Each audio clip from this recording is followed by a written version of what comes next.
Salut à tous et bienvenue dans ce nouvel épisode de Verbatim. Alors un épisode, comme vous l'imaginez, qui sera assez largement consacré au match entre Lyon et Marseille. Bon, je vous reprends dans quelques instants quand je serai chez moi un peu plus posé, parce que là c'est déjà chaud et j'ai encore du boulot. Bon, voilà, là on est un peu plus posé, c'est plus tranquille, donc on va pouvoir lancer l'épisode pour de bon. Donc cette semaine, on parle, comme je l'ai dit, du match contre Marseille, pas mal, du match contre Toulouse d'hier, et du non-match contre Montpellier mercredi dernier. Comme c'est le dernier épisode de l'année, on va aussi essayer de proposer une espèce de conclusion de cette première partie de saison, en essayant de voir ce qui a marché et ce qui au contraire continue à poser problème. Alors vite fait, sur le match de Montpellier, franchement, je sais pas s'il y a grand chose à dire. Comme je l'ai dit, c'est un non-match. Enfin, franchement, à part le but de Miziane, qui est joli, mais qui est dû au fait que le gardien est très très avancé, il n'y a rien à retenir. Il n'y a strictement rien à retenir. Pour moi, Lyon a lâché le match. Lyon ne n'était pas intéressé par ce match. Et voilà, alors Genesio a dit que c'était pas le cas, mais en même temps, c'est pas quelque chose que tu peux affirmer en conférence de presse, c'est pas politiquement correct de le dire. Je pense que même si Genesio ne l'a pas dit, même si ça n'a pas été avoué, je suis assez convaincu que Lyon ne jouait pas ce match avec l'ambition de se qualifier. Si c'est le cas, il y a un gros problème. Si c'est le cas, c'est vraiment, vraiment inquiétant. En tout cas, c'est la seule explication que j'ai pu trouver à une performance aussi aberrante. Franchement, c'était odieux, c'était immonde. Le vrai enseignement qu'on peut tirer de ce match, c'est que cette année, Lyon n'a pas un groupe, comme peuvent avoir les grosses équipes, de 18 ou 20 joueurs compétitifs et qui peuvent être concernés par les gros matchs. Je pense que Lyon a un groupe de 13, 14, voire 15 joueurs qui peuvent être performants et compétitifs, mais au-delà de ça, l'écart est vraiment abyssal entre ces 13 ou 14-là et le reste. Donc, il y a une profondeur de banc qui est extrêmement limitée, et ça amène forcément à faire des choix. Il y a l'Europa League, il y a le championnat, peut-être la Coupe de France, on va voir quel comportement auront les joueurs en janvier. Mais voilà, je pense que la Coupe de la Ligue, clairement, c'était pas l'objectif. Ou en tout cas, s'il y avait vraiment la volonté de s'imposer, comme je l'ai dit, c'est terrifiant. Alors on a vu Diop, recruté cet été, qui joue pour la première fois en décembre. C'est plutôt intéressant ce qu'il a montré en début de match, notamment. Je veux dire, ça a l'air d'être un profil qui peut servir. C'est un espèce de juste milieu de ce que j'ai vu entre Touzard et Ndombele, c'est-à-dire assez concerné par le travail défensif, mais relativement box-to-box quand même, et capable de se projeter et de trouver des passes. Donc voilà, j'attends de voir plus de lui. Donc malgré ces choses relativement intéressantes, c'est quand même une recrue qui peine à exister au sein du collectif. En même temps, il est blessé toutes les semaines, j'imagine que ça aide pas. J'aimerais le revoir, mais je pense pas que ce sera une recrue style Ndombele par exemple. En même temps, des recrues comme ça, il peut pas y en avoir à tous les coins de rue non plus, ça semble logique. Après, le fait qu'il se blesse tout le temps, ça rappelle forcément des mauvais souvenirs aux Lyonnais. Si c'est pour avoir un deuxième Clément Grenier ou un nouveau Johan Gourcuff, je suis pas sûr que ce soit très pertinent. Mais bon, on verra. En tout cas, il y a quelques qualités qui m'ont intéressé moi pendant ce match. Et puis voilà, j'ai pas grand chose à dire de plus. Quand je vois le peu d'implication que les joueurs ont mis dans ce match, je vois pas pourquoi j'en mettrais beaucoup plus. C'est un non-match et je n'ai pas grand chose à dire de plus à ce sujet. On peut même pas se lancer dans l'évaluation des performances individuelles parce que ce serait tirer à boulet rouge sur des gens alors qu'il n'y en a pas un qui mérite plus que l'autre. Franchement, c'était juste nul de A à Z. Ensuite, le match contre Marseille. Donc, au regard des dynamiques respectives de chaque équipe, Lyon n'est clairement pas favori pour ce match. D'ailleurs, c'est un peu compliqué avant le match d'essayer de savoir comment Lyon va réussir à gagner. Parce que Marseille est solide, Marseille est sur une bonne dynamique. Bon, il y a des résultats décevants ici et là, mais globalement c'est cohérent et ça marche relativement bien ce qu'ils font. D'un autre côté, ça fait longtemps que Lyon n'a pas été convaincant dans le jeu et a eu des problèmes face à des adversaires supposés inférieurs. Donc, au coup d'envoi, c'est clair que c'est pas la sérénité qui domine, en tout cas chez moi. Alors, l'erreur de Mandanda dès la 6e minute, ça pourrit complètement le match des Marseillais. C'est une erreur assez incompréhensible d'ailleurs, franchement, il est pas coutumier du fait, il est plutôt génial sur certains matchs cette saison, notamment à Lille. Mais voilà, là, il se trouve complètement et ça met vraiment son équipe dans la merde parce qu'après, il court après le score. Donc, il panique un peu en attaque, c'est un peu compliqué, ils essayent de se dépêcher de revenir au score. Et il y a un peu de précipitation qui joue en leur défaveur, j'ai l'impression. Alors malgré ça, Marseille a la possession et Marseille se crée des situations. Mais d'un côté, tu as un manque de réussite et de talent des attaquants. Et d'un autre côté, tu as Lopez qui est complètement on fire. Donc c'est pas possible de faire grand chose. À la mi-temps, il y a un tir cadré, un but pour les Lyonnais. Et il y a, je crois, 8 tirs côté marseillais. Mais voilà, c'est soit des tirs qui passent au-dessus ou à côté, soit des tirs sur lesquels Lopez s'impose de manière assez impériale. Il a été extrêmement performant, ça fait longtemps qu'on n'avait pas vu une prestation aussi dominatrice de sa part.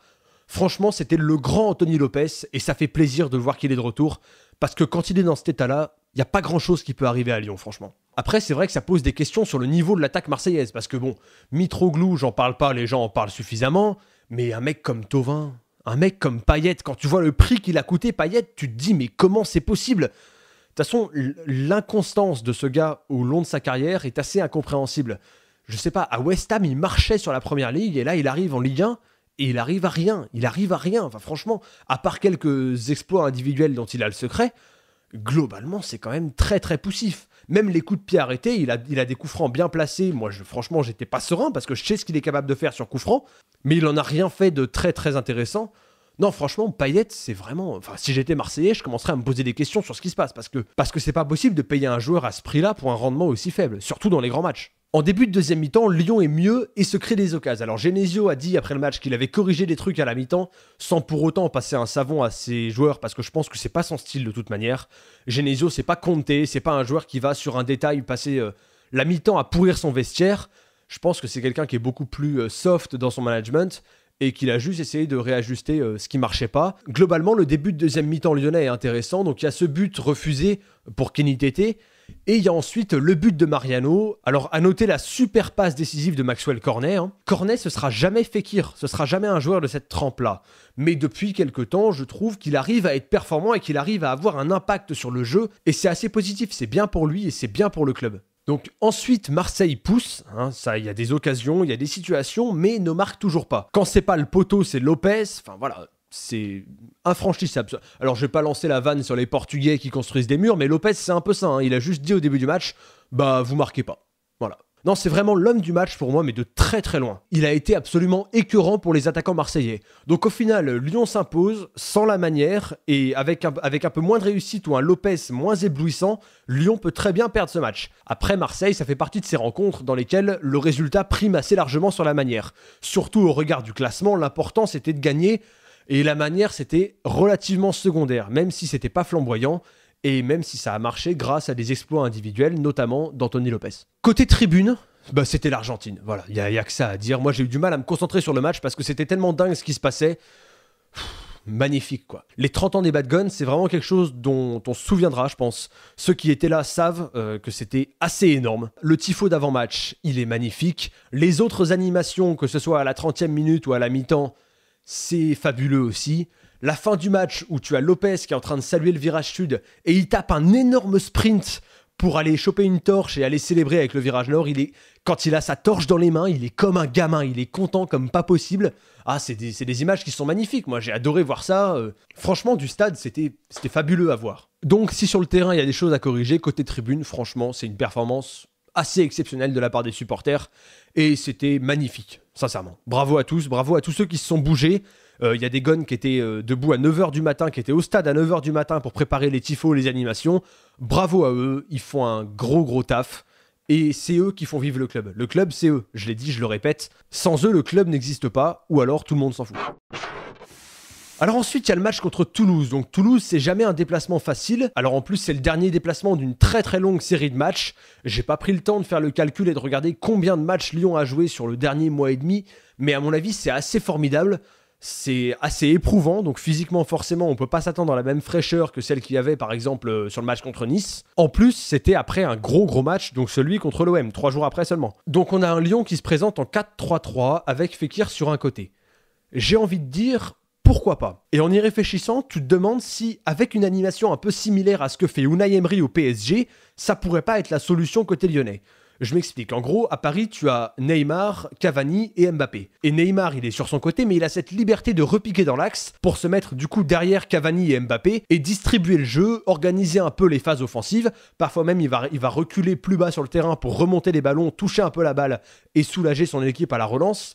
Donc, je pense que tu peux mettre Fekir dans ce rôle. Alors, à voir comment il s'y adapte, à voir si l'animation lyonnaise sera inspirée de ça, mais à mon sens, ça pourrait être quelque chose d'intéressant. Donc voilà, si ce 4-3-3 est utilisé un peu plus souvent, il y a peut-être à s'inspirer de ce que fait Unai Emery au PSG. Dans la production offensive, c'était un peu mieux sur les 35 premières minutes en tout cas. La circulation de balles, je l'ai trouvée un peu plus intéressante. Il y a des décalages, il y a des situations. Alors c'est bien aidé par le fait que Toulouse fait n'importe quoi et que techniquement, il y a quand même un écart assez impressionnant entre les deux équipes. Donc dès que Toulouse avait des difficultés à la relance ou il y avait une passe qui était faite de travers, ça créait des gros décalages et Lyon a su les exploiter même si la finition a posé problème. Enfin, Mariano, il a croqué les occasions habituelles, quoi. Les passes où il doit faire des décalages et il les fait pas. Mais le problème, c'est qu'il y a d'autres joueurs, notamment Aouar sur certaines actions, qui ont fait pareil. Et tu peux pas avoir tous tes joueurs offensifs qui jouent comme Mariano, ça va forcément poser problème. C'était un peu le cas en début de saison avec Mariano, Memphis et Traoré, et ça marchait pas des masses. Donc il faut quand même essayer de trouver une animation offensive un peu plus collective, parce que là, ça marchait pas, c'était pas efficace. Lyon manque cruellement de réalisme sur ce match, et sur les 35 premières minutes, ils doivent marquer beaucoup plus. Le seul but que Lyon marque, c'est sur une simulation grossière de Mariano. Bon, j'ai horreur de ça, on va pas se mentir, je déteste ça. Ça me fout hors de moi, là. C'est pas le foot que je veux voir, c'est pas le foot qui m'intéresse. C'est une erreur d'arbitrage et c'est la faute de l'arbitre plus que n'importe qui d'autre. C'est pas la peine de râler, ouais, Olas paye les arbitres, ouais, Lyon est avantagé, tout ça. Non, c'est un problème d'arbitrage. Pour moi, il y a carton jaune de Mariano, mais n'importe quand. Mais si l'arbitre ne le met pas, c'est sa faute à lui. Alors oui, moralement, c'est pas cool de la part de Mariano. Mais comme je l'ai dit, Mariano, il n'y a qu'un truc qui l'intéresse, c'est le but et la victoire. Si je veux être mauvaise langue, je peux me permettre de dire que c'est peut-être son action la plus altruiste de la saison, parce qu'il sait très bien que c'est pas lui qui frappera le penalty. Donc peut-être qu'en simulant, il a pensé à l'équipe avant de penser à ses stats et à son but. Bon, c'est mal fait, mais on peut saluer l'intention. Au final, voilà, ça reste une simulation, ça reste dégueulasse, mais ça reste un but. Quand Toulouse sort un peu en fin de première, Lyon commence à avoir des difficultés et à être un peu étouffé. La deuxième mi-temps devient très hachée avec des fautes des deux côtés, parfois des fautes grossières, parfois des fautes très bêtes. Je pense notamment au tacle de Ferry, voilà, c'est le tacle made in Jojo. Tu sais pas pourquoi il fait ça. Enfin, c'est dans le rond central ou dans les 40 mètres toulousains, je sais plus trop bien. Mais le mec, il t'envoie un tacle, mais... Ouais, Jordan Ferry, quoi. Parfois, ça arrive, je sais pas, son cerveau, il disjoncte complètement. Et il est prêt à arracher une jambe pour rien. Et si c'est un arbitre un peu pointilleux, il peut prendre un rouge. Pour moi, ça aurait pas été choquant, parce que le tacle, il est vraiment odieux. Donc le match devient un peu décousu et chaotique, et c'est quelque chose qui va servir Toulouse. Toulouse, c'est une équipe qui est basée sur des tactiques assez simples, sur beaucoup de verticalité, et sur le fait de finir ses actions assez vite. Il s'emmerde pas à la construction, c'est tu vas au but et tu termines. Et alors du fait d'être entraîné par Pascal Duprat, Toulouse, ça joue aussi beaucoup sur du mental, sur du physique, sur du dépassement de soi, sur du don de soi pour l'équipe. Donc, face à une équipe très organisée tactiquement, très rigoureuse, c'est souvent problématique. Par contre, dès que le match devient décousu et chaotique, c'est à leur avantage en fait, ça les sert. D'ailleurs, Lyon souffre, Toulouse a beaucoup de situations. Il y a un arrêt de Lopez qui est exceptionnel encore. Il est à contre-pied, il arrive à sortir un truc miraculeusement. Toulouse touche les montants aussi. Ça fait plusieurs fois d'ailleurs que les adversaires de l'OL touchent les montants. À mon avis, c'est signe d'une équipe qui est en réussite globalement sur les derniers matchs. Et ça doit alarmer le staff. Parce que si toutes les fois où les adversaires ont touché le poteau, ils marquent, Lyon a facilement 6 ou 7 points de moins à l'heure actuelle. Et puis alors, on va quand même prendre le temps de parler du coaching. Parce que là... Là, moi, j'ai rien compris. J'ai les changements sous les yeux. Tu as Ndombele pour Ferry. Donc ça peut être un problème physique. Ça peut s'expliquer, je veux bien comprendre. Allez, celui-là, il passe. Ensuite, tu as Memphis pour Raphaël. Là, tu commences à te poser des questions. Enfin, tu te dis mettre Raphaël ailier. Après, en même temps, il marque. Mais bon, vous savez ce qu'on dit, même une horloge cassée a raison 2 fois par jour. Donc le fait qu'il marque, à mon avis, ça n'excuse pas le fait que ce changement est relativement difficile à comprendre. Et puis alors, le dernier, c'est Mariano qui sort et Diakaby qui rentre. Donc tu finis en 5-4-1 contre Toulouse. Voilà. Il y a un moment, on est Lyon, quoi. Il y a un moment, on est Lyon, c'est Toulouse, tu mènes 1-0. Bon, je sais pas, t'es pas censé prendre feu comme ça. Finir en 5-4-1 contre Toulouse, à être replié et à paniquer, franchement, c'est pas possible. Donc voilà, c'était le dernier match de l'année, c'était le dernier match d'une série épuisante. Là encore, c'est le résultat qui compte. J'ai quand même envie de revoir ce 4-3-3, surtout si Genesio a la présence d'esprit de s'inspirer de ce que fait Unai Emery. Pour moi, c'est vraiment quelque chose qui peut être très intéressant pour l'OL. Alors, un bilan de la première partie de saison, rapidement. Donc, qu'est-ce qui a marché? Qu'est-ce qui est une satisfaction? J'en ai noté 3, qui sont assez évidentes pour moi. C'est Mariano. Parce que même si il est parfois horriblement frustrant, et même si un ancien joueur médiocre et un consultant encore plus nul sur Radio PMU ou RMC, je sais plus comment on dit, disent que c'est pas un tueur, c'est pas un joueur de foot, tout ça, franchement, Mariano, vu le prix qu'il a coûté et vu le fait qu'il devait remplacer Lacazette, bah, je trouve qu'il fait un bon taf. Le mec, il avait quand même peu d'expérience au plus haut niveau, et il arrive quand même à faire beaucoup de choses intéressantes. Si tu arrives à lui faire intégrer la notion de collectif et la notion de passe, la notion de décalage, et si tu arrives à l'intégrer au jeu collectif offensivement, ça peut être extrêmement intéressant. Mais voilà, c'est un joueur dont je ne savais pas trop quoi attendre. J'étais un peu sceptique et un petit peu inquiet, mais il a répondu présent. On peut pas lui enlever ça. Ensuite, il y a Tanguy Ndombele. Bon, j'ai pas besoin d'en parler beaucoup plus que ça. C'est une recrue, c'est un pari au début de saison. Et franchement, il est impressionnant. Si tu arrives à l'exploiter, si tu arrives à le faire progresser davantage, ça peut être un très grand joueur. Le mec, il est capable d'avoir un volume de jeu et un rendement, mais exceptionnel. Moi, c'est vraiment un des joueurs qui m'a le plus impressionné. Et c'est un joueur que j'ai envie de voir beaucoup plus. Parce qu'il peut devenir, à mon avis, un pion essentiel de cette équipe. Et puis il y a Oussem Aouar dans les satisfactions. Bon, là, je pense que j'en ai déjà assez parlé. Hein. C'est l'amour, c'est tout. C'est le mec, il a un sens tactique, il a une vision du jeu, il a une qualité technique, il joue juste la plupart du temps. C'est magnifique, c'est un régal. Les déceptions, bah, vous commencez à les connaître par cœur. C'est l'animation offensive qui ne marche pas et qui est complètement incohérente, inconstante et incompréhensible. C'est très compliqué de comprendre ce que veut faire l'OL, quels sont les principes de jeu mis en place. Voilà, j'ai beaucoup de mal avec cette animation offensive. Pour moi, elle n'est pas fiable parce qu'elle dépend beaucoup trop des individualités. Et pour moi, ça n'a pas été assez travaillé. J'ai du mal à voir une progression. Il y a eu du mieux sur la période, en gros, de Saint-Etienne à Nice. Mais c'est dû aussi à des contextes favorables et à des adversaires qui ont bien aidé l'OL. Et puis l'autre grosse déception, c'est quand même cette incapacité à gérer les matchs, symbolisée par cette fin de match à Toulouse, où tu termines en étant en panique et jusqu'au but de Raphaël, tu souffres à fond. Et ce qui est dingue, c'est que dès que Lyon marque, c'est la merde. C'est le cas contre Marseille, c'est le cas contre Toulouse en fait. Dès qu'il y a un but, l'équipe est pas du tout sereine. Aouar et Fekir ont dit exactement ça en zone mixte après le match contre Marseille, mais c'est complètement ça. Dès que Lyon mène, il y a une fébrilité qui s'installe et il faut la corriger, c'est pas possible, il faut un peu plus de confiance. Mais ça vient aussi de la tactique, je pense. Si le groupe est sûr de lui, sûr de sa force et sûr de son plan de jeu, t'as pas cette fragilité et cette fébrilité qui s'installe dès que tu mènes. Donc voilà, c'est tout pour ce dernier épisode de l'année. J'ai plus qu'à vous souhaiter de passer de bonnes fêtes. Nous, on se retrouve en 2018. N'hésitez pas à me dire ce que vous pensez de cette chronique parce qu'on est quand même à mi-parcours. C'est aussi l'occasion pour nous de faire un bilan. Donc allez-y, n'hésitez pas à nous dire ce que vous aimez moins. Est-ce que c'est trop long, trop court? Est-ce que c'est pas assez...